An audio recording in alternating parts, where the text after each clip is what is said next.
Everyone welcome to Shivanandi academy. ನಾವು ಇವತ್ತೇನು discussion ಮಾಡಮಪ್ಪ ಅಂತಂದರೆ second P U C practical exams ಇದ್ದಾವೆ ಇನ್ನೊಂದು 2 ಡೇಸಲ್ಲಿ. ಆ ಪ್ರಾಕ್ಟಿಕಲ್ ಎಕ್ಸಾಮ್ಸ್ ರಿಲೇಟೆಡ್ ಡಿಸ್ಕಷನ್ ಮಾಡೋಣ. ಮತ್ತು ಆ ಪ್ರಾಕ್ಟಿಕಲ್ ಎಕ್ಸಾಮ್ಸಲ್ಲಿ ನೀವು 30 ಔಟ್ ಆಫ್ 30 ಹೆಂಗೆ ತೊಗೋಬೋದು ಅಂತ ಅನ್ನೋದ್ರ ಬಗ್ಗೆ ಡಿಸ್ಕಷನ್ ಮಾಡೋಣ. ನೀವು ಬೇಸಿಕ್ ನಿಮ್ಗೆ ಎಲ್ರಿಗೂ ಗೊತ್ತು, ಪ್ರಾಕ್ಟಿಕಲಲ್ಲಿ ಟೋಟಲ್ ನಿಮ್ಗೆ ಎಷ್ಟು ಇರ್ತವಪ್ಪ ಅಂದರೆ 8 ಕ್ವಶನ್ಸ್ ಇರ್ತವೆ.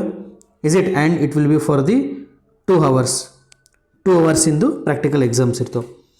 ಇಲ್ಲಿ ಬೇಸಿಕಾಗಿ ನಿಮ್ಗೆ ಏನು ಗೊತ್ತಿರಬೇಕಪ್ಪ ಅಂತಂದರೆ, ಈಗ ಬಂದಿರುವಂತಹ 8 ಕ್ವಶನ್ಸಲ್ಲಿ ಯಾವ ಕ್ವಶನ್ಸ್ನ ಹೆಂಗೆ ಬರೀಬೇಕು, ಅಟೆಂಪ್ಟ್ ಹೆಂಗೆ ಮಾಡಬೇಕು ಅಂತ ಅನ್ನೋದನ್ನು. ಬಟ್ ಇಲ್ಲಿ ಟೋಟಲ್ 8 ಕ್ವಶನಲ್ಲಿ 6 ಕ್ವಶನ್ಸ್ ಮಾತ್ರ ನೀವು ಬರೀಬೇಕು ಕೊಟ್ಟಿರುವ ಆನ್ಸರ್ ಶೀಟಲ್ಲಿ. ಉಳಿದಿರುವಂತಹ 7 ಮತ್ತು 8th ಕ್ವಶನ್ ಏನಪ್ಪ ಅಂತಂದರೆ, 7th ಕ್ವಶನ್ ನಿಮ್ಮದು ವೈವಾ ಇರುತ್ತೆ, ಅದು ಟೋಟಲ್ 4 ಮಾರ್ಕ್ಸ್ಗಿರುತ್ತೆ. ನೆಕ್ಸ್ಟ್ 8th ಕ್ವಶನ್ ಏನಪ್ಪ ಅಂದರೆ ನೀವು ಬರೆದಿರೋಂಥ ರೆಕಾರ್ಡ್ ಬುಕ್ಕಿಗಿರುತ್ತೆ, ಅದು ಟೋಟಲ್ 6 ಮಾರ್ಕ್ಸ್ ಕೊಡ್ತಾರೆ. ಇದು 6 ಮಾರ್ಕ್ಸ್ ಎಲ್ರಿಗೂ 100% ಬರುತ್ತೆ. ಯಾಕಂತಂದರೆ ಆಲ್ರೆಡಿ ನಿಮ್ಮ ಟೀಚರ್ಸ್ ಹೇಳಿರ್ತಾರೆ ಏನು ಬರೀಬೇಕು, ರೆಕಾರ್ಡ್ ಬುಕ್ಕಲ್ಲಿ ಹೆಂಗೆ ಬರೀಬೇಕು, ಡೈಗ್ರಾಮ್ಸ್ ಹೆಂಗೆ ಆಗಬೇಕು, ಎಲ್ಲ ನೀಟಾಗಿ ಬರೆದ್ರೆ 100% 6 ಮಾರ್ಕ್ಸ್ ಬರುತ್ತೆ. ಉಳಿದಿರುವಂಥ ಇದು 4 ಮಾರ್ಕ್ಸ್ ವೈವಾದಲ್ಲಿ ಏನು ಕ್ವಶನ್ಸ್ ಕೇಳ್ತಾರೆ ಅಂತಂದರೆ, ಆಲ್ರೆಡಿ ನಿಮ್ಮ ಟೀಚರ್ಸ್ ಇರ್ಬೋದು ಅಥವಾ ನಿಮ್ಮ ಫ್ರೆಂಡ್ಸು ನಿಮ್ಮ ವಾಟ್ಸಪ್ಪಿಗೆ ಅಥವಾ ಯಾವುದಾದ್ರೂ ಒಂದು ಜಿರಾಕ್ಸ್ ಕೊಟ್ಟಿರ್ತಾರೆ, ಇವು ಕ್ವಶನ್ಸ್ ಓದ್ಕೋ, ಇವೇ ಕ್ವಶನ್ಸ್ ಬರ್ತವೆ ಇವಾಗ ಅಂತೇಳಿ. ಆ್ಯಕ್ಚುಲಿ ರಿಯಾಲಿಟಿ ಒಳಗೆ ಏನಾಗ್ತಪ್ಪ ಅಂತಂದರೆ, ಅಲ್ಲಿರುವಂಥ ಯಾವುದೂ ಕ್ವಶನ್ಸ್ಗಳು ಮ್ಯಾಕ್ಸಿಮಮ್ ನಿಮ್ಗೆ ವೈವಾದಾಗ ಕೇಳಲ್ಲ. ವೈವಾದಾಗ ಕೇಳೋಂಥ ಕ್ವಶನ್ಸ್ಗಳು ಹೆಂಗಿರ್ತವಪ್ಪ ಅಂದರೆ, the based on the performance or the based on the answer what you have written in your answer sheet, ಅದ್ರ ಮೇಲೆ ಇರ್ತಪ್ಪ ಅಂದರೆ ನಿಮ್ಮದು ವೈವಾ ಕ್ವಶನ್ಸ್ಗಳು ಡಿಪೆಂಡ್ ಆಗಿರ್ತವೆ. ಹಾಗಾಗಿ ಸ್ವಲ್ಪ ಕರೆಕ್ಟಾಗಿ ಆನ್ಸರ್ಸ್ನ ಬರೀರಿ. ವೈವಾ ಒಳಗೆ ಏನು ಮೋಸ್ಟ್ ಇಂಪಾರ್ಟೆಂಟಪ್ಪ ಅಂದರೆ, ಯಾವುದೇ ಆನ್ಸರ್ ಹೇಳಿದ್ರು ಕಾನ್ಫಿಡೆನ್ಸಿಂದ ಹೇಳಿ. ಯಾವುದು ಹೌದೌದು ಸರ್ ಗೊತ್ತಿಲ್ಲ ಹಂಗೇನೋ ಮಾಡ್ಲಿಕ್ಕೆ ಹೋಗ್ಬಾರ್ದು. ನೀವು ಕಾನ್ಫಿಡೆನ್ಸ್ ಇರೋ ಗೊತ್ತಿದೆ ಅಂತ ಹೇಳಿ, ಇಲ್ಲಪ್ಪ ಅಂತಂದರೆ ಅಲ್ಲಿರೋ ಟೀಚರ್ ಯಾರಿಗೂ ವೈವಾ ಕೇಳ್ತಿರ್ತಾರೆ, ಎಕ್ಸ್ಟರ್ನಲ್ ಇರ್ತಾರಲ್ಲ ಅವ್ರಿಗೆ ಹೇಳಿ, ಇಲ್ಲ ಸರ್ ನಾವು ಓದಿಲ್ಲ ಅಂತೇಳಿ ಪ್ರಾಂಪ್ಟಾಗಿ ಹೇಳಿ. ಹಾಗಾಗಿ ನಿಮಗೆ ಮ್ಯಾಕ್ಸಿಮಮ್ ಆದರೆ ಇವು 4 ಮಾರ್ಕ್ಸಲ್ಲಿ ಪ್ರಾಬ್ಲಮ್ ಆಗ್ಬೋದು. ಬಿಟ್ಟರೆ ಉಳಿದಿರುವಂತಹ 26 ಮಾರ್ಕ್ಸ್ ಏನಪ್ಪ ಅಂದರೆ, ಯು ನೀಡ್ ಟು ಗೆಟ್ 100%. ವೈವಾದಾಗ 30 ಮಾರ್ಕ್ಸಿಗೆ 26 ಮಾರ್ಕ್ಸ್ ಮ್ಯಾಕ್ಸಿಮಮ್ ನೀವು ಬರಲೇಬೇಕು. 4 ಮಾರ್ಕ್ಸ್ ಯಾಕೆ ಬರಲ್ರಿ ಸರ್ ಅಂತೇಳಿ ಕ್ವಶನ್ಸ್ ಬರ್ಬೋದು. ಯಾಕಪ್ಪ ಅಂದರೆ ಡಿಪೆಂಡ್ಸ್ ಅಪಾನ್ ವೈವಾ ಇರುತ್ತೆ, ನಿಂಬಲ್ಲಿರುವಂಥ ಯಾರು ಎಕ್ಸ್ಟರ್ನಲ್ಸ್ ಇರ್ತಾರಲ್ಲ, ಎಕ್ಸ್ಟರ್ನಲ್ಸ್ ಕೇಳುವಂಥ ಕ್ವಶನ್ಸ್ ಮೇಲೆ ಅದು ಕಂಪ್ಲೀಟಾಗಿ ಡಿಪೆಂಡ್ ಇರ್ತದೆ. ಹಾಗಾಗಿ ನಾವು today we will discuss about how you can get the 20 marks in an practical. ಸರಿನಾ? ಉಳಿದಿರೋ 6 ಮಾರ್ಕ್ಸ್ ಏನಾಯಿತು, ನೀವು 6 ಮಾರ್ಕ್ಸ್ ಆಲ್ರೆಡಿ ರೆಕಾರ್ಡ್ ಬುಕ್ಕಲ್ಲಿ ಇರುತ್ತೆ, ಅದು ಅದ್ರ ಬಗ್ಗೆ ತಿಳಿಕೊಡಿಸೋದಿಲ್ಲ. ಯಾಕಂದರೆ ನೀವು ಚೆನ್ನಾಗಿ ರೆಕಾರ್ಡ್ ಬುಕ್ ಬರೆದ್ರೆ 6 ಔಟ್ ಆಫ್ 6 ಕೊಡ್ತಾರೆ. ಬಟ್ ನಾವು ಕಾನ್ಸಂಟ್ರೇಟ್ ಮಾಡೋದು ಯಾವುದಪ್ಪ ಅಂದರೆ, ಉಳಿದಿರುವಂತಹ 20 ಮಾರ್ಕ್ಸ್. ಈ 20 ಮಾರ್ಕ್ಸಲ್ಲಿ ನೀವು ಏನೇನು ಓದ್ತೀರಿ, ನೀವು ಏನೇನು ಎಕ್ಸಾಮಲ್ಲಿ ಬರೀಬೇಕಂತ ಅನ್ನೋದನ್ನು ಇವತ್ತು ಡಿಸ್ಕಷನ್ ಮಾಡೋಣ. ಬೇಸಿಕಲ್ಲಿ ನಿಮ್ಗೆ ಗೊತ್ತಿರುತ್ತೆ, ಮೋಸ್ಟ್ ಇಂಪಾರ್ಟೆಂಟ್ ಏನಂದರೆ ಕ್ವಶನ್ ನಂಬರ್ 1 ಒಳಗಡೆ ಟೋಟಲ್ ನಿಮಗೆ 4 ಕ್ವಶನ್ಸ್ ಇರ್ತವೆ. ಈ 4 ಕ್ವಶನ್ಸಲ್ಲಿ ನಿಮ್ಗೆ ಯಾವುದಾದ್ರೂ ಒಂದು ಕ್ವಶನ್ ಬರಬಹುದು. ಅದು ಕ್ವಶನ್ ನಂಬರ್ 1. ಕ್ವಶನ್ ನಂಬರ್ 1ಇಂದ ಸ್ಟಾರ್ಟ್ ಮಾಡೋಣ. ಕ್ವಶನ್ ನಂಬರ್ 1ನಲ್ಲಿ ಏನಿದೆಯಪ್ಪ ಅಂತಂದರೆ ನೋಡಿ, ಕ್ವಶನ್ ನಂಬರ್ 1 ಅಲ್ಲಿ first question, prepare a temporary slide to show pollen germination from the given material A1 and calculate the percentage of pollen germination. Always remember that it will be for the 5 marks. First question ನಿಮ್ಗೆ ಯಾವಾಗಲೂ ಏನಿರುತ್ತೆ 5 marks ಸಿಗಿರುತ್ತೆ, ಅದನ್ನು ನೆನ್ಪಿಟ್ಕೊಳ್ಳಿ. ಯಾಕಂದರೆ ಇದು ಭಾಳ important ಆಗುತ್ತೆ. ನೀವು ಆಮೇಲೆ ಸರ್ 2 ಮಾರ್ಕ್ಸ್ ಸಿಗಿತ್ತು 3 ಮಾರ್ಕ್ಸ್ ಸಿಗುತ್ತೆ ಅಂತ ಹೇಳೋಂಗಿಲ್ಲ, 5 ಮಾರ್ಕ್ಸ್ ಸಿಗುತ್ತೆ. ಈ 5 ಮಾರ್ಕ್ಸ್ನ ನಿಮ್ಗೆ ಹೆಂಗೆ ಕೊಡ್ತಾರಪ್ಪ ಅಂತಂದರೆ, clearly here they have mention that the preparation of the slide will be 3 marks. ನೀವು ಸ್ಲೈಡ್ನ ಪ್ರಿಪೇರ್ ಮಾಡೋದಕ್ಕೆ 3 ಮಾರ್ಕ್ಸ್ ಕೊಡ್ತಾರೆ. ಮತ್ತು ಆ ಸ್ಲೈಡ್ ಪ್ರಿಪ್ರೇಷನ್ ಆದ ತಕ್ಷಣ ರಿಸಲ್ಟ್ ಬರೀತೀರಿ. ರಿಸಲ್ಟ್ ಏನು ಬರೀತೀರಪ್ಪ ಅಂದರೆ, calculating the percentage of pollen germination ಅಂತ ರಿಸಲ್ಟ್ ಬರೆದ್ರೆ you will get the 2 marks. ಅರ್ಥ ಆಯ್ತಾ? 5 ಮಾರ್ಕ್ಸ್ನ 2 + 3 ಅಂತೇಳಿ ಡಿಸ್ಟ್ರಿಬ್ಯೂಟ್ ಮಾಡ್ತಾರೆ. 3 ಮಾರ್ಕ್ಸ್ ಎದು ಕೊಡ್ತಂದರೆ ಸ್ಲೈಡ್ನ ಪ್ರಿಪೇರ್ ಮಾಡೋಕ್ಕೆ, 2 ಮಾರ್ಕ್ಸ್ ಎದು ಕೊಡ್ತಾರಪ್ಪ ಅಂತಂದರೆ ಪೋಲನ್ ಜರ್ಮಿನೇಷನ್ ರಿಸಲ್ಟು ಬರೆಯೋ ಸಲುವಾಗಿ. ಓಕೆ, ಇಲ್ಲಿ ಮೇನ್ ಇಂಪಾರ್ಟೆಂಟ್ ಏನು ಗೊತ್ತಿರಬೇಕಪ್ಪ ಅಂತಂದರೆ, ನೀವು ಕ್ವಶನ್ ಪೇಪರ್ ನಿಮಗೆ ಸಿಕ್ಕ ತಕ್ಷಣ ಅಲ್ಲಿ ಕ್ಲಿಯರಾಗಿ ಮೆನ್ಷನ್ ಮಾಡಿರ್ತಾರೆ, this will be for the pollen germination. ಇಲ್ಲೊಂದು ಲೈನ್ ಇದೆ ನೋಡಿ, ಪರ್ಸೆಂಟೇಜ್ ಆಫ್ ಪೋಲನ್ ಜರ್ಮಿನೇಷನ್ ಅಂತೇಳಿ. ನಿಮಗೆ ಕೊಟ್ಟಿರೋ ಕ್ವಶನ್ ಪೇಪರಲ್ಲಿ ಪರ್ಸೆಂಟೇಜ್ ಆಫ್ ಪೋಲನ್ ಜರ್ಮಿನೇಷನ್ನ ಫಸ್ಟ್ ಕ್ವಶನ್ ಆಗಿ ಪರ್ಫಾರ್ಮ್ ಮಾಡಂತವ್ರು ಹೇಳಿದ ತಕ್ಷಣ ನೀವು ನೆನ್ಪು ಬರಬೇಕು, ಇಲ್ಲಿ ನಾವು ಒಂದು ಫಾರ್ಮುಲಾನ ಯೂಸ್ ಮಾಡಬೇಕು. ಆ ಫಾರ್ಮುಲಾ ಯಾವುದಪ್ಪ ಅಂತಂದರೆ that will B small n into 100 whole divided by capital N. ಈ ಫಾರ್ಮುಲಾ ಯೂಸ್ ಮಾಡಬೇಕು. ಈ ಫಾರ್ಮುಲಾದಲ್ಲಿ ಸ್ಮಾಲ್ n ಏನಪ್ಪ ಅಂತಂದರೆ the number of pollen grains germinated, ಅದನ್ನು ನಾವು ಸ್ಮಾಲ್ n ಅಂತೇಳಿ ಕನ್ಸಿಡರ್ ಮಾಡ್ತೀರಿ.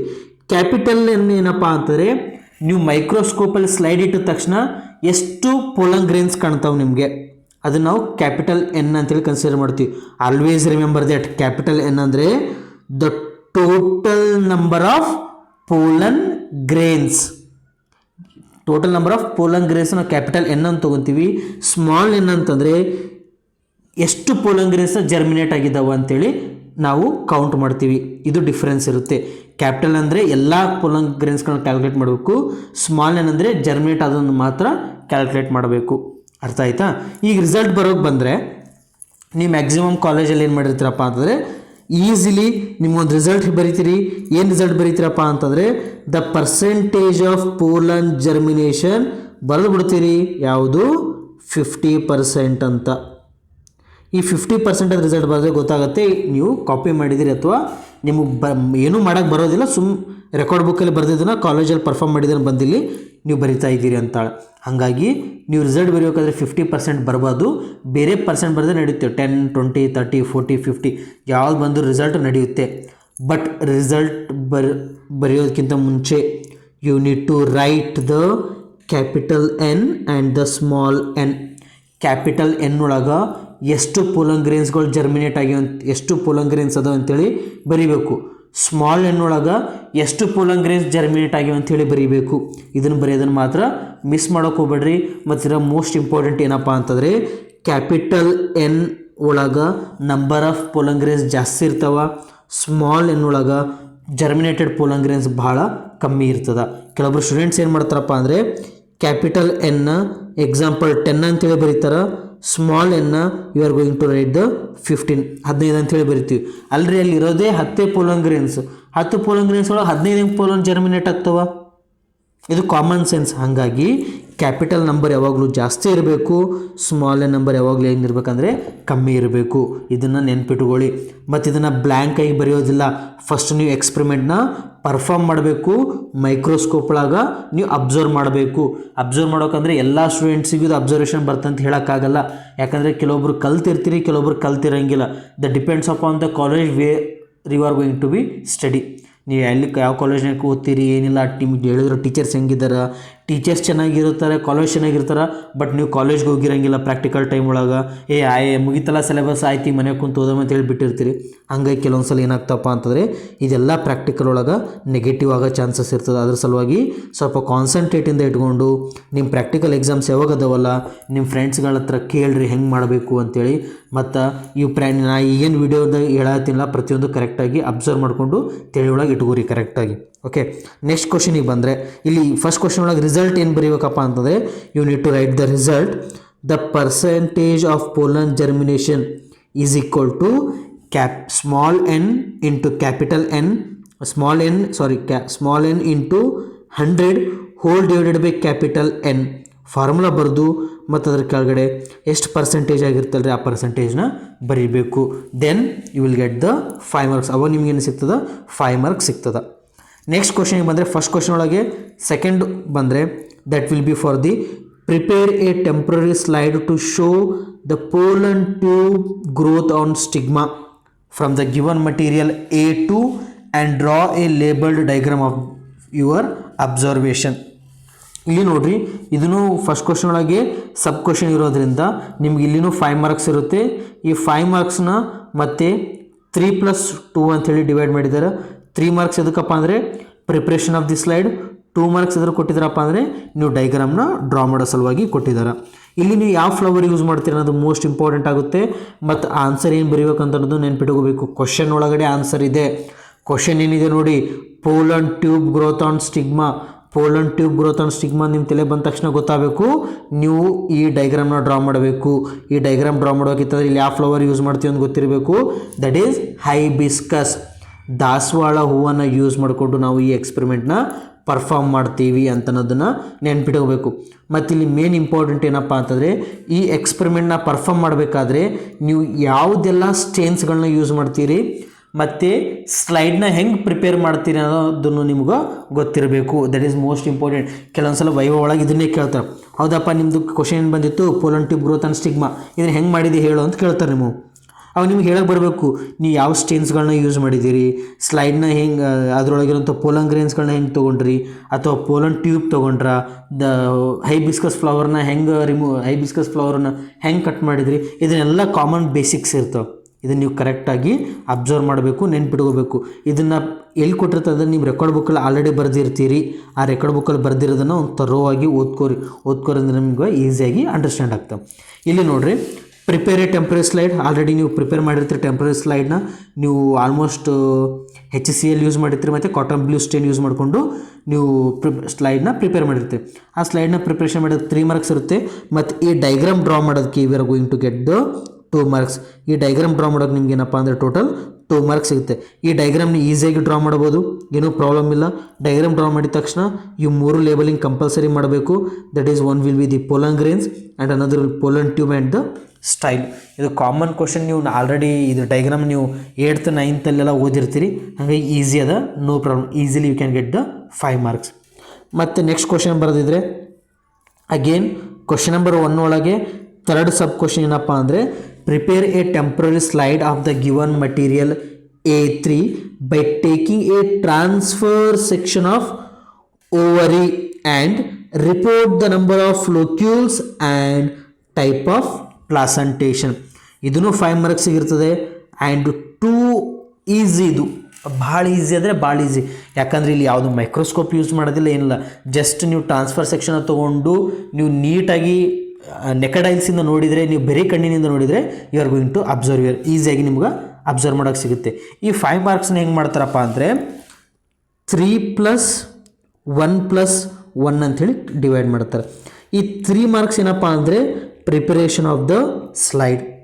ಈ 1 ಮಾರ್ಕ್ಸ್ ಏನಪ್ಪ ಅಂದರೆ reporting the number of locules and another 1 marks will for the reporting the type of placentation. ಈಗ ನಿಮ್ಗೆ ಏನು ಮಾಡ್ತಾರಪ್ಪ ಅಂದರೆ 3+1+1 ಅಂಥೇಳಿ ನಿಮ್ಗೆ ಇದನ್ನು 5 ಮಾರ್ಕ್ಸಿಗೆ ಡಿವೈಡ್ ಮಾಡ್ತಾರೆ. ಇಲ್ಲಿ ನೀಟಾಗಿ ಅಬ್ಸರ್ವ್ ಮಾಡಬೇಕು. ಏನು ಅಬ್ಸರ್ವ್ ಮಾಡೋಕ್ಕಪ್ಪ ಅಂತಂದರೆ, ಇಲ್ಲಿ ನೀವು ಯಾವುದನ್ನು ಯೂಸ್ ಮಾಡ್ತೀರಪ್ಪ ಅಂದರೆ ಹೈಬಿಸ್ಕಸ್ನ ಫ್ಲವರ್ನ ಯೂಸ್ ಮಾಡ್ತೀರಿ. ಹೈಬಿಸ್ಕಸ್ ಫ್ಲವರ್ನ ನೀಟಾಗಿ ಪೆಟಲ್ಸ್ಗಳನ್ನ ರಿಮೂವ್ ಮಾಡಬೇಕು. ಪೆಟಲ್ಸ್ಗಳನ್ನ ರಿಮೂವ್ ಮಾಡಿದ ತಕ್ಷಣ ಅಲ್ಲಿಂದ ಏನು ಮಾಡ್ಬೇಕಪ್ಪ ಅಂದರೆ ಓವರಿನ ಸಪ್ರೇಟ್ ಮಾಡಿ ನೀವು ಬ್ಲೇಡ್ನ ಯೂಸ್ ಮಾಡಿಕೊಂಡು ಎಷ್ಟು ತಿನ್ನಾಗುತ್ತೆ ಅಷ್ಟು ತಿನ್ನು ಲೇಯರ್ನ ಕಟ್ ಮಾಡಬೇಕು. ಯಾವುದು ಓವರಿ ತಿನ್ ಲೇಯರ್ನ ಕಟ್ ಮಾಡಿ ಸ್ಲೈಡ್ ಮೇಲ್ಗಡೆ ಇಟ್ಟು ನೀವೇನು ಮಾಡೋಕಪ್ಪ ಅಂದರೆ ಅಲ್ಲಿ ನೀವು ಸ್ವಲ್ಪ ಸುಕ್ರೋಸ್ನ ಹಾಕಬೇಕು ಅಥವಾ ಶುಗರ್ ಸೊಲ್ಯೂಷನ್ನ ಆ್ಯಡ್ ಮಾಡಿದ ತಕ್ಷಣ ನೀವು ಒಂದು 10 to 20 ಸೆಕೆಂಡ್ಸ್ ಬಿಟ್ಟರೆ easily you can see number of locules. ಇದನ್ನು ಕಾನ್ಫಿಡೆಂಟಾಗಿ ಹೈಬಿಸ್ಕಸ್ ಎದಕ್ಕೆ ಯೂಸ್ ಮಾಡ್ತಾರಪ್ಪ ಅಂತ ಹೇಳತ್ತೀನಿ ಅಂದರೆ, ಇಲ್ಲಿ ನಿಮ್ಗೆ ಎಕ್ಸ್ಪೆರಿಮೆಂಟ್ ಮಾಡೋದನ್ನ ಹೈಬಿಸ್ಕಸ್ಸೇ ತೋರಿಸಿರ್ತಾರೆ, ಪ್ರಾಕ್ಟಿಕಲ್ ಎಕ್ಸಾಮ್ ಒಳಗೂ ಹೈಬಿಸ್ಕಸ್ ಇಟ್ಟಿರ್ತಾರೆ, ಬೇರೆ ಫ್ಲವರ್ ಇಟ್ಟಿರೋದಿಲ್ಲ. ಇದರಿಂದಾಗಿ ನಿಮಗೆ ಭಾಳ ಈಸಿ ಆಗ್ತದೆ. ಜಸ್ಟ್ ನೆನ್ಪಿಟ್ಕೋಬೇಕು, ಹೋಗಿ ಆನ್ಸರ್ ಬರೀಬೇಕು. ಏನು ನೆನ್ಪಿಟ್ಕೋಬೇಕಪ್ಪ ಅಂತಂದರೆ ಕ್ವಶನ್ ನೆನ್ಪಿಟ್ಕೋಬೇಕು. Transfer section of the ovary ಅಂತ ಬಂತಪ್ಪ ಅಂತಂದರೆ ಬಂದರೆ ನೀವು ರಿಸಲ್ಟ್ ಬರೀಬೇಕು. ಏನು ರಿಸಲ್ಟ್ ಬರೀಬೇಕು? ನಂಬರ್ ಆಫ್ ಲೋಕ್ಯೂಲ್ಸ್ 5 ಬ್ರ್ಯಾಕೆಟ್ ಒಳಗೆ ಪೆಂಟಾಲೋಕ್ಯುಲಾರ್ ಅಂತೇಳಿ ಬರೀಬೇಕು. ನೆಕ್ಸ್ಟ್ ಟೈಪ್ ಆಫ್ ಪ್ಲಾಸಂಟೇಷನ್ ಅಂಥೇಳಿ ಬರೆದು ಅದ್ರ ಮುಂದುಗಡೆ ಆಕ್ಸಿಯಲ್ ಪ್ಲಾಸಂಟೇಷನ್ ಅಂಥೇಳಿ ಬರೀಬೇಕು. ಇಷ್ಟು ಬರೆದ್ರೆ ಮುಗಿದೋಯ್ತು. You are getting the 5 marks.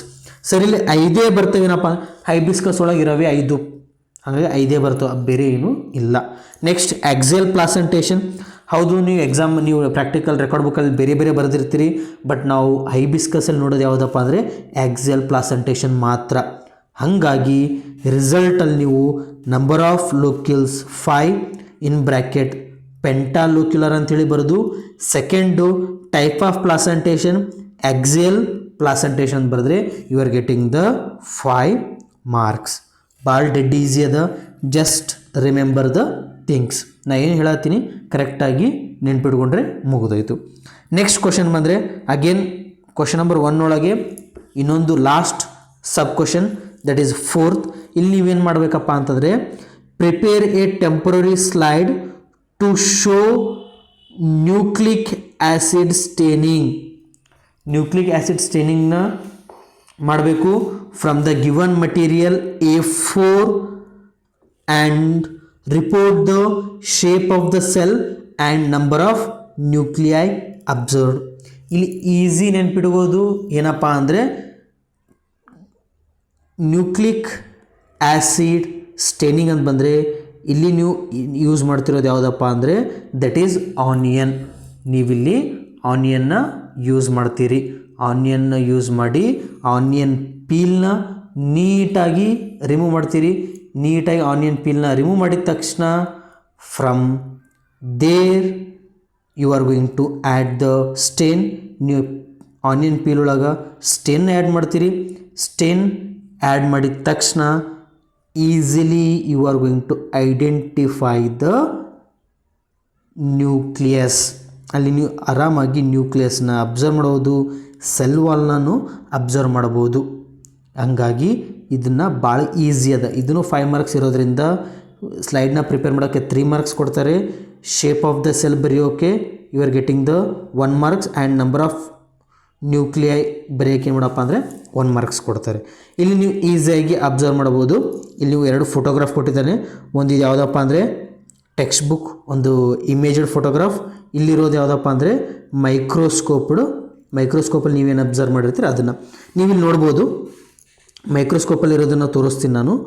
ಇಲ್ಲಿ ಇದನ್ನು ಏನು ಮಾಡ್ತೀವಪ್ಪ ಅಂದರೆ ಶೇಪ್ ಆಫ್ ದ ಸೆಲ್ ಅಂತೇಳಿ ಕನ್ಸಿಡರ್ ಮಾಡ್ತೀವಿ. ಈ ರೆಡ್ ಕಲರ್ ಮಾರ್ಕ್ ಏನಪ್ಪ ಅಂದರೆ ದಟ್ ಈಸ್ ನ್ಯೂಕ್ಲಿಯೈ. ಇಲ್ಲಿ ಈಸಿ ಬರೆಯೋದೇನಪ್ಪ ಅಂತಂದರೆ ರಿಸಲ್ಟ್ ಒಳಗೆ observed shape of the cell. ಯಾವಾಗಲೂ ಶೇಪ್ ಆಫ್ ದ ಸೆಲ್ ಯಾವುದಪ್ಪ ಅಂತಂದರೆ ದಟ್ ಈಸ್ ರೆಕ್ಟ್ಯಾಂಗುಲರ್. ಅದು ರೆಕ್ಟ್ಯಾಂಗುಲರ್ ಶೇಪ್ ಒಳಗೆ ಇರುತ್ತೆ. ಮತ್ತು next number of nuclei in a cell.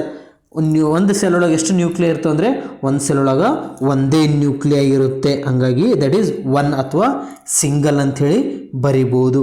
ಕೆಲವೊಂದು ಸಲ ಪೊಸಿಷನ್ನು ಕೇಳ್ತಾರೆ, ಅಥವಾ ಈ ನೀವು ಈಸಿಯಾಗಿ ಬರೋದು ಯಾವುದಪ್ಪ ಅಂದರೆ the shape of the cell that is rectangular, the number of nuclei in a cell that is 1 or single ಅಂತೇಳಿ ಬರೆದ್ರೆ you are getting the 5 marks. ಇಲ್ಲಿ ನಿಮ್ಗೇನು ಬರ್ತಪ್ಪ ಅಂದರೆ 5 ಮಾರ್ಕ್ಸ್ ಕಂಪ್ಲೀಟಾಗಿ ಸಿಗುತ್ತೆ. ಇದು ಬಿಟ್ಟರೆ ಇದು ಎಷ್ಟಾಯಿತು? ಇದು ಕ್ವಶನ್ ನಂಬರ್ 1 ಆಯಿತು. ಕ್ವಶನ್ ನಂಬರ್ 1ನಲ್ಲಿ ನಿಮಗೆ ಟೋಟಲ್ 4 ಸಬ್ ಕ್ವಶನ್ಸ್ ಇರುತ್ತೆ. ಯಾರಿಗೆ ಯಾವ ಕ್ವಶನ್ಸ್ ಬರುತ್ತೆ ಅಂತೇಳಿ ಗೊತ್ತಾಗೋದಿಲ್ಲ. ನೀವು ಎಕ್ಸಾಮ್ ಸೆಂಟ್ರಿಗೆ ಹೋದ ತಕ್ಷಣ ಗೊತ್ತಾಗುತ್ತೆ. ಅಲ್ಲಿರುವಂಥ ಎಕ್ಸಾಮಿನರ್ ನಿಮ್ಗೆ ಹೇಳಿದ ಮೇಲೆ ಗೊತ್ತಾಗುತ್ತೆ. ಹಾಗಾಗಿ ಕ್ವಶನ್ ನೆನಪಿಟ್ಕೋದ್ರಿಂದ ಈಸಿಯಾಗಿ ನೀವು ಆನ್ಸರ್ ಬರೀಬಹುದು. Easily you can get the 5 marks. Okay, ಹಿಂಗೆ ಕ್ವಶನ್ ನಂಬರ್ 2 ನೋಡೋಕೆ ಹೋದರೆ ಇಟ್ ಈಸ್ ಆಲ್ಸೋ 5 ಮಾರ್ಕ್ಸ್. ಇದನ್ನು 5 ಮಾರ್ಕ್ಸ್ ಇರುತ್ತೆ. ಎಲ್ರಿಗೂ ಈ ಕ್ವಶನ್ ಏನಪ್ಪ ಅಂದರೆ ಕಾಮನ್ ಆಗಿರುತ್ತೆ. ಇಲ್ಲಿ ಟೋಟಲ್ 6 ಕ್ವಶನ್ ಇರುತ್ತಲ್ಲ, ಅದರೊಳಗೆ ಫಸ್ಟ್ ಕ್ವಶನ್ ಮಾತ್ರ ಏನಪ್ಪ ಅಂದರೆ ಎಲ್ರಿಗೂ ಬೇರೆ ಬೇರೆ ಬರುತ್ತೆ. ಅದಾದ ತಕ್ಷಣ ಉಳ್ಕಿರೋ 5 ಕ್ವಶನ್ಸ್ ಏನಿರುತ್ತಪ್ಪ ಅಂದರೆ ಎಲ್ರಿಗೂ ಕಾಮನ್ ಆಗಿರುತ್ತೆ. ಬಟ್ ಅಲ್ಲಿ ಸ್ವಲ್ಪ ಸ್ಲೈಟ್ ಚೇಂಜಸ್ ಇರುತ್ತೆ. ಕ್ವಶನ್ ಕಾಮನ್ ಆಗಿರುತ್ತೆ, ಬಟ್ ಅಲ್ಲಿರುವಂಥ ಎಕ್ಸಾಂಪಲ್ಸ್ಗಳು ಏನಿರುತ್ತಪ್ಪ ಅಂದರೆ ಸ್ವಲ್ಪ ಚೇಂಜ್ ಮಾಡಿ ಕೊಟ್ಟಿರ್ತಾರೆ. ಇಲ್ಲಿ ಸೆಕೆಂಡ್ ಕ್ವಶನ್ ನೋಡ್ರಿ ಏನಿದೆಯಪ್ಪ ಅಂತಂದರೆ the prepare a temporary slide of the given material B and identify any one stage of mitosis and comment on the stage observed. ಇಲ್ಲಿ ನೀವೇನು ಮಾಡ್ಬೇಕಪ್ಪ ಅಂತಂದರೆ ಮೈಟೋಸಿಸ್ದು ಯಾವುದನ್ನು ಒಂದು ಸ್ಟೇಜ್ನ ಐಡೆಂಟಿಫೈ ಮಾಡಬೇಕು. ಐಡೆಂಟಿಫೈ ಮಾಡಿ ಅದನ್ನು ಏನು ಮಾಡ್ಬೇಕಪ್ಪ ಅಂದರೆ ಅದ್ರ ಬಗ್ಗೆ ಕೆಲವೊಂದು ಕ್ಯಾರೆಕ್ಟರಿಸ್ಟಿಕ್ಸ್ ಅಥವಾ ಅದ್ರ ಮೇಲೆ ಕಮೆಂಟ್ ಬರೀಬೇಕು. ಇದು 5 ಮಾರ್ಕ್ಸ್ ಇರೋದ್ರಿಂದ ಇದನ್ನು ಏನು ಮಾಡ್ತಾರಪ್ಪ ಅಂದರೆ 3 + 1 + 1 ಅಂಥೇಳಿ ಡಿವೈಡ್ ಮಾಡ್ತಾರೆ. ಫಸ್ಟ್ 3 ಮಾರ್ಕ್ಸ್ ಇದು ಕೊಡ್ತಾರಪ್ಪ ಅಂದರೆ the preparation of the slide preparation ಮಾಡೋಕ್ಕೆ 3 ಮಾರ್ಕ್ಸ್ ಕೊಡ್ತಾರೆ. Next identification of the stage, ನೀವು ಯಾವ ಸ್ಟೇಜ್ನ ಪ್ರಿಪೇರ್ ಮಾಡಿ ಮೈಕ್ರೋಸ್ಕೋಪ್ ಒಳಗೆ ಅಬ್ಸರ್ವ್ ಮಾಡಿದ್ರಲ್ಲ ಅದಕ್ಕೆ 1 ಮಾರ್ಕ್ಸ್ ಕೊಡ್ತಾರೆ. Next commenting on the stage observed, ನೀವು ಯಾವ ಸ್ಟೇಜ್ನ ಅಬ್ಸರ್ವ್ ಮಾಡಿದ್ರಲ್ಲ ಅದ್ರ ಮೇಲೆ ಅದನ್ನು ಕಮೆಂಟ್ ಮಾಡೋ ಸಲುವಾಗಿ 1 ಮಾರ್ಕ್ಸ್ ಕೊಡ್ತಾರೆ. ಬಟ್ ಇಲ್ಲಿ ಮೇನ್ ಇಂಪಾರ್ಟೆಂಟ್ ಥಿಂಗ್ ಏನು ನೆನ್ಪಿಟ್ಕೋಬೇಕಪ್ಪ ಅಂತಂದರೆ ಇದೇನು ಪ್ರಿಪ್ರೇಷನ್ ಆಫ್ ಸ್ಲೈಡ್ ಅದಲ್ಲ, ಇದನ್ನು ನಿಮ್ಗೆ ಎಕ್ಸಾಮ್ ಒಳಗೆ ಭಾಳ ಕಮ್ಮಿ ಕೇಳೋದು, ಕಮ್ಮಿ ಟೈಮ್ ಒಳಗೆ. ಯಾಕಂದರೆ ಇರೋದೇ 2 ಅವರ್ಸ್ ಒಳಗೆ ನೀವು ಎಲ್ಲ ಎಕ್ಸ್ಪೆರಿಮೆಂಟ್ಸ್ನ ಪರ್ಫಾರ್ಮ್ ಮಾಡಿ ಎಲ್ಲದನ್ನು ಬರೆಯೋಕ್ಕಾಗಲ್ಲ. ಮತ್ತು ಇನ್ನೊಂದು ಇಲ್ಲಿ ಮೈಟೋಸಿಸ್ ಸ್ಟೇಜ್ನ ಅಬ್ಸರ್ವ್ ಮಾಡೋಕ್ಕಂದ್ರೆ ಇದು ಭಾಳ ಟೈಮ್ ತೊಗೊಂತದೆ. ಹಾಗಾಗಿ ಪ್ರಿಪ್ರೇಷನ್ ಆಫ್ ದಿ ಸ್ಲೈಡ್ ಭಾಳ ಕಮ್ಮಿ ಇರ್ತದೆ, ರೇರ್ ಆ್ಯಂಡ್ ರೇರೆಸ್ಟ್. ಹಾಗಾಗಿ ಈ 3 ಮಾರ್ಕ್ಸ್ ಈಸಿಯಾಗಿ ಬರ್ತದೆ. ಬಟ್ ಇಲ್ಲಿ ಉಳಿದಿರೋ 2 ಮಾರ್ಕ್ಸ್ ಭಾಳ ಇಂಪಾರ್ಟೆಂಟ್ ಆಗ್ತವೆ. ಅಲ್ಲಿ ಒಂದೇನಪ್ಪ ಅಂದರೆ first identification of the stage. Total ನಿಮಗೆ ಎಷ್ಟು ಇರ್ತಾವಪ್ಪ ಅಂದರೆ 4 ಸ್ಟೇಜಸ್ ಇರ್ತಾವೆ. ಒಂದು prophase, second metaphase, third anaphase, fourth telophase. ಇವು 4 ಸ್ಟೇಜಸ್ಗಳಲ್ಲಿ ಒಂದು ಸ್ಟೇಜ್ನ ಐಡೆಂಟಿಫೈ ಮಾಡಬೇಕು. ಅಲ್ಲಿ ನಿಮ್ಗೆ ಒಂದು ಫೋಟೋಗ್ರಾಫನ್ನು ಕೊಟ್ಟಿರ್ತಾರೆ ಅಥವಾ ಒಂದು ಸ್ಲೈಡ್ ಇಟ್ಟಿರ್ತಾರೆ. ಆ ಸ್ಲೈಡ್ ಒಳಗೆ ನೀವು ಐಡೆಂಟಿಫೈ ಮಾಡಬೇಕು ಇದು ಯಾವ ಸ್ಟೇಜ್ ಅದ ಅಂಥೇಳಿ. ಇಲ್ಲಿ ನಿಮಗೆ ತೋರಿಸ್ತೀನಿ ನೋಡಿರಿ ಹೆಂಗೆ ಈಸಿಯಾಗಿ ಐಡೆಂಟಿಫೈ ಮಾಡೋಕ್ಕಾಗ್ತದೆ ಅಂಥೇಳಿ. ಇಲ್ಲಿ ನೋಡಿರಿ, ಇದನ್ನು ನಾವು ಎನಾಫೇಸ್ ಅಂಥೇಳಿ ಕನ್ಸಿಡರ್ ಮಾಡ್ತೀವಿ. Okay, it is for the telophase. ಇಲ್ಲಿ ಟೀಲೋಫೇಸ್ ಅದ ರೀ, ಈಸಿಯಾಗಿ ಅಬ್ಸರ್ವ್ ಮಾಡ್ಬೋದು. ಇದು ಮೆಟಾಫೇಸ್, ಡಿವೈಡ್ ಆಗ್ಲತ್ತವ. ಇದು ಇಲ್ಲಿ ಸಿಂಗಲ್ ಅದ, it is called as on prophase. ಇದು ಈಸಿಯಾಗಿ ಐಡೆಂಟಿಫೈ ಮಾಡ್ಬೋದು. ಅಥವಾ ಈ ಕೊಟ್ಟಿರುವಂಥ ಫೋಟೋಗ್ರಾಫಲ್ಲಿ ಯಾವುದಾದ್ರೂ ಫೋಟೋಗ್ರಾಫಲ್ಲಿ ಇಟ್ಟಿದ್ರಪ್ಪ ಅಂತಂದರೆ ಒಂದು ನೀವು ಈಸಿಯಾಗಿ ಐಡೆಂಟಿಫೈ ಮಾಡ್ಬೋದು. ಈಸಿಯಾಗಿ ಕ್ಲಿಯರಾಗಿ ನೆನ್ಪಿಟ್ಕೊಳ್ಳಿ, ಇದನ್ನು ಮರೆಯೋಕೆ ಹೋಗ್ಬೇಡ್ರಿ, ಯಾಕಂದರೆ ಬಹಳ ಇಂಪಾರ್ಟೆಂಟ್ ಅದ. It will be for the 5 marks. ಇದ್ರೊಳಗೆ ಏನಾದರೂ ನೀವು ಮಿಸ್ಟೇಕ್ ಮಾಡಿದರೆ 3 ಮಾರ್ಕ್ಸ್ ಕೂಡ ನಿಮ್ಮ ಎಕ್ಸಾಮಿನರ್ ಕೊಡಲ್ಲ. ಎಕ್ಸಾಮ್ ಪೇಪರ್ ಚೆಕ್ ಮಾಡಿದ್ರೆ 3 ಮಾರ್ಕ್ಸು ಕೊಡಲ್ಲ. ಇದು ನೀವು ಇನ್ನು ಕರೆಕ್ಟಾಗಿ ಮಾಡಿದ್ರಪ್ಪ ಅಂದರೆ ಯು ಆರ್ ಗೆಟಿಂಗ್ ದ 5/5. ಇದ್ರ ಬಗ್ಗೆ ನಾನು ಏನು ಕಮೆಂಟ್ ಮಾಡ್ಬೇಕಂತ ಜಾಸ್ತಿ ಹೇಳೋಕೆ ಹೋಗಂಗಿಲ್ಲ. ಯಾಕಪ್ಪ ಅಂದ್ರೆ ಆಲ್ರೆಡಿ ನೀವು ಕ್ಲಾಸಲ್ಲಿ ಮಾಡಿರ್ತೀರಿ, ಫಸ್ಟ್ PUCಲಿ ಓದಿರ್ತೀರಿ ಮತ್ತು ರೆಕಾರ್ಡ್ ಬುಕ್ಕಲ್ಲಿ ಬರೆದಿರ್ತೀರಿ. ಅಥವಾ ಇಲ್ಲಿ ಕೆಲವೊಂದು ಇದಾವೆ ಕ್ಯಾರೆಕ್ಟರಿಸ್ಟಿಕ್ಸು, ಕಮೆಂಟ್ಸ್ಗಳನ್ನ ಏನು ಮಾಡ್ಬೇಕಂತೇಳಿ ಒಂದು ಸಲ ವೀಡಿಯೋನ ಪಾಸ್ ಮಾಡಿಕೊಂಡು ಒಂದು ಪೇಪರಲ್ಲಿ ಬರ್ಕೊಂಡಾದ್ರೂ ಓದ್ರಿ, ಅಥವಾ ಹಾಗೆ ಒಂದು ಸಲ ರಿಮೆಂಬರ್ ಮಾಡ್ಕೊಂಡ್ರು ನಡೀತದೆ. ಬಟ್ ಇಲ್ಲಿ ಸ್ಲೈಡ್ನ ಹೆಂಗೆ ಪ್ರಿಪೇರ್ ಮಾಡ್ತಾರೆ ಅಂತ ನೆನ್ಪಿಡಬೇಕು. ಮೈಟೋಸಿಸ್ ಹೆಂಗೆ ಮಾಡ್ತಾರೆ, ಏನು ಯೂಸ್ ಮಾಡ್ತಾರೆ ಅಂತಂದರೆ we are going to use the onion root tip, not onion root. ಇಲ್ಲಿ ನೆನ್ಪಿಟ್ಕೋರಿ, ನಿಮ್ಮ ಕ್ವಶನ್ ಎಕ್ಸಾಮಿನರ್ ಏನು ಮಾಡ್ತಾರೆ ಅಂದರೆ ಹೆಂಗೆ ಕ್ವಶನ್ ಕೇಳ್ತಾರೆ ಅಂದರೆ ಆನಿಯನ್ ರೂಟನ್ನು ಯೂಸ್ ಮಾಡ್ತಾರೆ, ಆನಿಯನ್ ರೂಟ್ ಟಿಪ್ಪನ್ನ ಯೂಸ್ ಮಾಡ್ತೀರಿ ಅಂತ ಕೇಳ್ತಾರೆ. Always you need to tell that we are going to use the onion root ಟಿಪ್ನ ಯೂಸ್ ಮಾಡಿ ನಾವು ಮೈಟೋಸಿಸ್ ಸ್ಟೇಜ್ನ ಐಡೆಂಟಿಫೈ ಮಾಡ್ತೀವಿ ಅಂತೇಳಿ ಹೇಳಬೇಕು. ಇಲ್ಲಿ ನಿಮ್ದು ಏನಾಯ್ತಪ್ಪ ಅಂದರೆ 2 ಕ್ವಶನ್ಸು ಕಂಪ್ಲೀಟ್ ಆದವು. First question will be for the 5 marks, again the second question will be for the 5 marks. Next ಬಂದರೆ question number 3, it will be for the 3 marks. Question number 3 ಏನಿರುತ್ತಪ್ಪ ಅಂದರೆ 3 ಮಾರ್ಕ್ಸ್ ಇರ್ತದೆ ರೀ. ಇದಕ್ಕಿಂತ ಬಿಫೋರ್ ಕ್ವಶನ್ ನಂಬರ್ 3 ಒಳಗೆ ಅವ್ರು ಏನು ಕೇಳ್ತಿರಪ್ಪ ಅಂದರೆ PHನ ಕೇಳ್ತಿದ್ರು. ಬಟ್ PH ಇಲ್ಲ, ಒಂದು ಕೋವಿಡ್ ಆದ ನಂತರ ಅವ್ರು ಏನು ಮಾಡಿದಾರಪ್ಪ ಅಂದರೆ ಪೆಡಿಗ್ರಿ ಚಾರ್ಟ್ ಅನಾಲೈಸಿಸ್ ಮಾಡೋದನ್ನು ಕೇಳ್ತಿದ್ದಾರೆ. ಇಲ್ಲಿ ನೀವು ಪೆಡಿಗ್ರಿ ಚಾರ್ಟ್ನ ಅನಾಲೈಸಿಸ್ ಮಾಡಬೇಕು. ಟೋಟಲ್ ಇಲ್ಲಿ ಎಷ್ಟದ ನೋಡ್ರಿ ಪೆಡಿಗ್ರಿ ಚಾರ್ಟು, A, B 2 ಅದವು, ಒಂದು 3, 4, 5. ಇವು 5 ಪೆಡಿಗ್ರಿ ಚಾರ್ಟಲ್ಲಿ ನಿಮಗೆ ಒಂದು ಪೆಡಿಗ್ರಿ ಚಾರ್ಟ್ ಕೊಟ್ಟಿರ್ತಾರೆ. ಆ ಕೊಟ್ಟಿರೋ ಒಂದು ಪೆಡಿಗ್ರಿ ಚಾರ್ಟ್ನ ಏನು ಮಾಡೋಕಪ್ಪ ಅಂದರೆ ನೀವು ಐಡೆಂಟಿಫೈ ಮಾಡೋಕೆ. ಇಲ್ಲಿ ನೋಡಿರಿ, ಫಸ್ಟ್ ಪೆಡಿಗ್ರಿ ಚಾರ್ಟ್ ಯಾವುದಪ್ಪ ಅಂದರೆ that is autosome linked trait. ನೆನ್ಪಿಟ್ಕೋರಿ, ನಾನು ಜಾಸ್ತಿ ಇದ್ರ ಬಗ್ಗೆ ಕ್ಲಾಸ್ ನಿಮ್ಮ ಟೀಚರ್ಸ್ ಹೆಂಗೆ ಹೇಳ್ತಾರೆ ಹೇಳಲ್ಲ, ಬಟ್ ನೀವು ಈಸಿ ಸ್ಕೋರ್ ಹೆಂಗೆ ಮಾಡ್ಬೇಕಂತ ಅನ್ನೋದನ್ನು ಹೇಳ್ತೀನಿ. ಆಟೋಸೋಮ್ ಲಿಂಕ್ಡ್ ಟ್ರೇಟ್ ಒಳಗೆ ಫಸ್ಟ್ ಒನ್ ಒಳಗೆ ಏನಿರ್ತಪ್ಪ ಅಂದರೆ ರೌಂಡ್ ಎಲ್ಲಿರ್ತಲ್ಲ ರೀ ಅಲ್ಲಿ ಕಂಪ್ಲೀಟಾಗಿ ಶೇಡ್ ಮಾಡಿರ್ತಾರೆ. ಸೆಕೆಂಡ್ ಜನ್ರೇಷನ್ ಒಳಗೆ ಬಂದಾಗ ಒಂದು ಮೇಲಿಗೆ ಸ್ಕ್ವೈರಿಗೆ ಶೇಡ್ ಮಾಡಿರ್ತಾರೆ, ಒಂದು ಫೀಮೇಲ್ ಸರ್ಕಲಿಗೆ ಶೇಡ್ ಮಾಡಿರ್ತಾರೆ. ಇಷ್ಟು ನೀವು ನೋಡಿದ್ರಪ್ಪ ಅಂತಂದರೆ you need to be think that it is autosomal linked dominant trait ಅಂಥೇಳಿ. ಮತ್ತು ಮತ್ತು ಇದನ್ನು ಬಿಟ್ಟು ಮತ್ತೆ ಇನ್ನೊಂದು ಏನು ಕೇಳಿರ್ತಾರಪ್ಪ ಅಂತಂದರೆ, ಅಥವಾ ಇನ್ನೊಂದು ಯಾವುದಾದ್ರು ಪೆಡಿಗ್ರಿ ಚಾರ್ಟ್ ಬಂತಪ್ಪ ಅಂದರೆ there you need to go for, ಇದು ಬಿಟ್ಟು ಬೇರೆ ಯಾವುದಾದ್ರು ಪೆಡಿಗ್ರಿ ಚಾರ್ಟ್ ಇತ್ತಪ್ಪ ಅಂದರೆ you need to observe this, ಇದನ್ನು ಅಬ್ಸರ್ವ್ ಮಾಡಬೇಕು. ವೇರ್ ಆ್ಯಸ್ ಮೇಲ್ ಇಂದ ಇನ್ಫೆಕ್ಟೆಡ್ ಮೇಲಿಂದ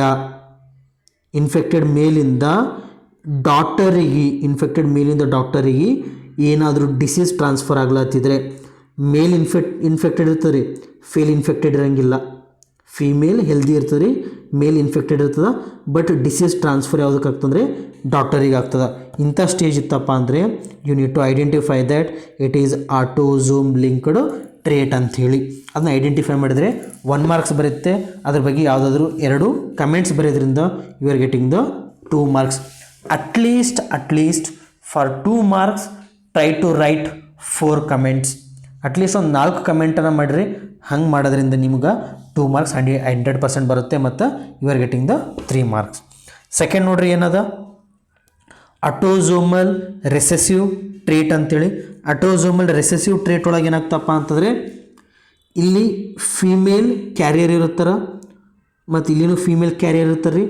ಅದರಿಂದ ಇಲ್ಲಿ ಮೇಲ್ ಕ್ಯಾರಿಯರ್ ಆಗ್ತಾರೆ, ನೆಕ್ಸ್ಟ್ ಊಟ ಸನ್, ಮತ್ತು ಇಲ್ಲಿ ನೆಕ್ಸ್ಟ್ ಡಾಟರ್ ಏನಾಗ್ತಾರಪ್ಪ ಅಂದ್ರೆ ಕ್ಯಾರಿಯರ್ ಆಗ್ತಾರೆ.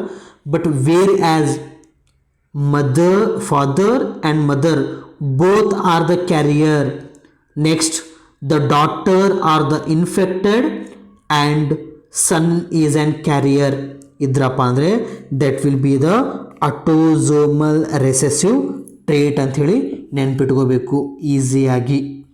Next x linked dominant trait. X linked dominant trait ಒಳಗಡೆ ಇನ್ಫೆಕ್ಟೆಡ್ ಮದರಿಂದ ಡಾಟರ್ ಆ್ಯಂಡ್ ಸನ್ ಇಬ್ಬರಿಗೂ ಏನಾಗಿರ್ತದೆ ರೀ ಡಿಸೀಸ್ ಸ್ಪ್ರೆಡ್ ಆಗಿರುತ್ತೆ, ನೆನ್ಪಿಟ್ಕೋರಿ. Next x linked recessive trait. X linked recessive trait ಒಳಗೆ ಕ್ಯಾರಿಯರ್ ಮದರಿಂದ ನೆಕ್ಸ್ಟ್ ಹುಟ್ಟೋ ಡಾಟರ್ ಏನಾಗಿರ್ತಾರಪ್ಪ ಅಂದರೆ ರೆಸೆಸಿವ್ ಆಗಿರ್ತಾರೆ, ಬಟ್ ಸನ್ ಏನಾಗಿರ್ತಾನಂದರೆ ಇನ್ಫೆಕ್ಟ್ ಆಗಿರ್ತಾನೆ. That will show that it will be the x linked recessive ಅಂತ. Next y chromosome linked trait. Y chromosome linked trait ಒಳಗೆ all the male are infected. ಎಲ್ಲ male ಏನಾಗಿರ್ತಾರೆ ರೀ ಇನ್ಫೆಕ್ಟೆಡ್ ಆಗಿರ್ತಾರೆ. ಎಲ್ಲ ಮೇಲ್ ಇನ್ಫೆಕ್ಟೆಡ್ ಆಗಿರೋಂಥ ಚಾರ್ಟ್ ನೋಡಿದರೆ you need to tell that it is about the y chromosome linked traits ಅಂತೇಳಿ identify ಮಾಡಬೇಕು. The based on the pedigree chart what they have given in your exam easily you can identify the things. ಈಸಿಯಾಗಿ ನೀವೇನು ಮಾಡ್ಬೋದಪ್ಪ ಅಂದರೆ ಅಲ್ಲಿ identify ಮಾಡ್ಬೋದು. Total ಇಲ್ಲಿ 5 ಇರ್ತಾವೆ ರೀ. 5 ಚಾರ್ಟ್ ಒಳಗೆ ಯಾವುದಾದ್ರು 1 ಚಾರ್ಟ್ ಕೊಡ್ಬೋದು. ಆ 1 ಚಾರ್ಟನ್ನು ಮಾತ್ರ ನೀವು ಐಡೆಂಟಿಫೈ ಮಾಡಬೇಕು. It will be for the 3 marks. Third question for the 3 marks. Next ಕ್ವಶನಿಗೆ ಬಂದರೆ it is about the 4th question. Again it is also for the 3 marks. 4th question ರೀ, ಇದನ್ನು 3 ಮಾರ್ಕ್ಸಿಗಿರುತ್ತೆ. ಈ 3 ಮಾರ್ಕ್ಸ್ನ ಒಂದು ಐಡೆಂಟಿಫಿಕೇಷನಿಗೆ 1 ಮಾರ್ಕ್ಸ್ ಮಾಡಿರ್ತಾರೆ ಮತ್ತು ಉಳಿದಿರೋ 2 ಮಾರ್ಕ್ಸ್ನ ಕಮೆಂಟ್ ಸಲುವಾಗಿ ಬಿಟ್ಟಿರ್ತಾರೆ. ಇಲ್ಲಿ ನೀವು ಐಡೆಂಟಿಫಿಕೇಷನ್ ಏನು ಮಾಡೋಕಪ್ಪ ಅಂತಂದರೆ first one it is about the first one ಏನು ಐಡೆಂಟಿಫೈ ಮಾಡೋಕಪ್ಪ ಅಂತಂದರೆ it is transfer section of mammalian testes. TS of mammalian testes. Second one TS of mammalian ovary. Next VS of ovary showing female gametophyte and VS of mammalian blastula. ಇವು total 4 ಕೊಟ್ಟಿರ್ತಾರೆ. ಇವು 4ರೊಳಗೆ you need to identify. ಇವು 4ರದಾಗ ಏನು ಮಾಡ್ತಾರೆ ನಿಮ್ಮ ಎಕ್ಸಾಮಿಗೆ ಯಾವುದನ್ನು 1 ಕೊಟ್ಟಿರ್ತಾರೆ, ಆ 1 ನೀವು ಐಡೆಂಟಿಫೈ ಮಾಡಬೇಕು. ಅದರದ್ದು 2 ಕಮೆಂಟ್ಸ್ಗಳನ್ನ ಬರೀಬೇಕು. ಇದನ್ನು ಭಾಳ ಈಸಿ ಅದ, ಯಾಕಂದರೆ ಆಲ್ರೆಡಿ ನೀವು ಹ್ಯೂಮನ್ ರಿಪ್ರೊಡಕ್ಷನಲ್ಲಿ ಮತ್ತು ಸೆಕ್ಷುವಲ್ ರಿಪ್ರೊಡಕ್ಷನ್ ಫ್ಲೋರಿಂಗ್ ಪ್ಲಾಂಟಲ್ಲಿ ಓದ್ಕೊಂಡಿರ್ತೀರಿ. ಇದು ಫಸ್ಟ್ ಒನ್ ಏನಂದು ನೋಡ್ರಿ, the transfer section of mammalian testes. Always remember that ನೀವು the given photograph is identified as transfer section of mammalian testes ಅಂತೇಳಿ ಕಂಪ್ಲೀಟಾಗಿ ಬರೀಬೇಕು. ನೀವು ಟೆಸ್ಟೀಸ್ ಅಂತೇಳಿ ಬರೆದ್ರೆ ಇಟ್ ಈಸ್ ಕಂಪ್ಲೀಟ್ಲಿ ರಾಂಗ್. ಎದಕ್ಕೆ ರಾಂಗ್ ಆಗ್ತಂದರೆ ಅಲ್ಲಿ ನಿಮಗೆ ಟೆಸ್ಟೀಸ್ ಇಟ್ಟಿಲ್ಲ, ಅಲ್ಲಿ ನಿಮ್ಗೆ ಏನು ಇಟ್ಟಿದ್ದಾರೆ ಅಂದರೆ ಟ್ರಾನ್ಸ್ಫರ್ ಸೆಕ್ಷನ್ ಆಫ್ ಟೆಸ್ಟೀಸ್ ಅದ, ನೆನ್ಪಿಟ್ಕೋರಿ. ಅಲ್ಲಿ ಟೆಸ್ಟೀಸ್ನ ಟ್ರಾನ್ಸ್ಫರ್ ಸೆಕ್ಷನ್ ಇಟ್ಟಿದ್ದಾರೆ. ಹಾಗಾಗಿ ನೀವು transfer section of mammalian testes, ಯಾಕಂದರೆ ಮ್ಯಾಮಲ್ ಟೆಸ್ಟೀಸ್ ಇಟ್ಟಿದ್ದಾರೆ, ಬೇರೆದಲ್ಲ, ಅದನ್ನು ನೆನ್ಪಿಟ್ಕೋರಿ.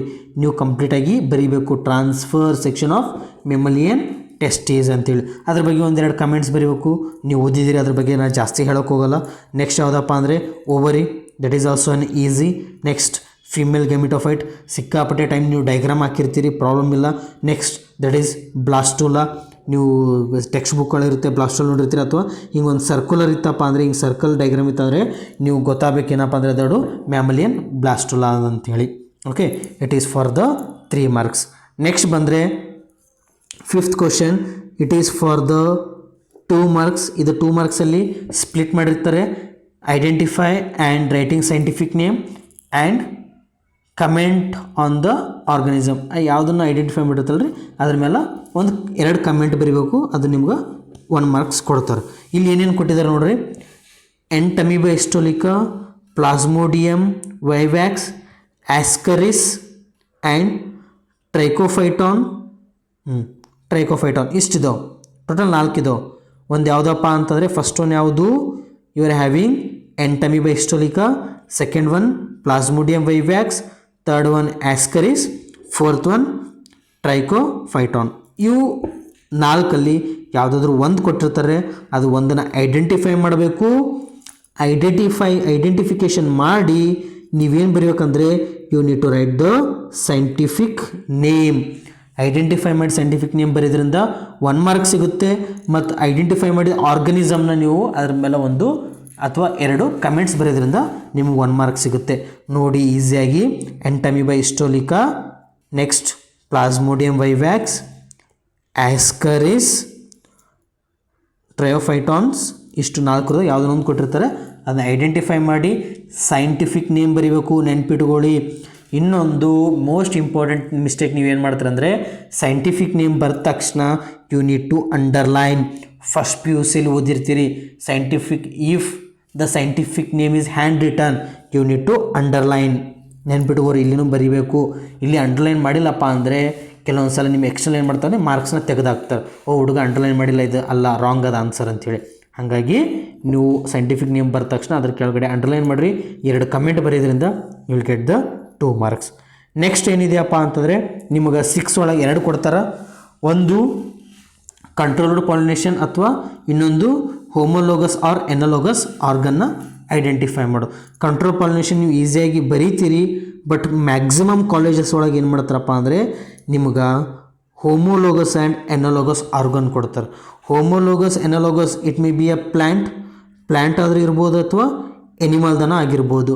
ಎರಡರದಾಗ ಯಾವ್ದು ಕೊಡ್ತಾರೆ ಗೊತ್ತಿಲ್ಲ, but you need to be ready for both. ನೀವು ಎರಡಕ್ಕೆ ಏನು ಮಾಡೋಕಪ್ಪ ಅಂದರೆ ರೆಡಿ ಇರಬೇಕು.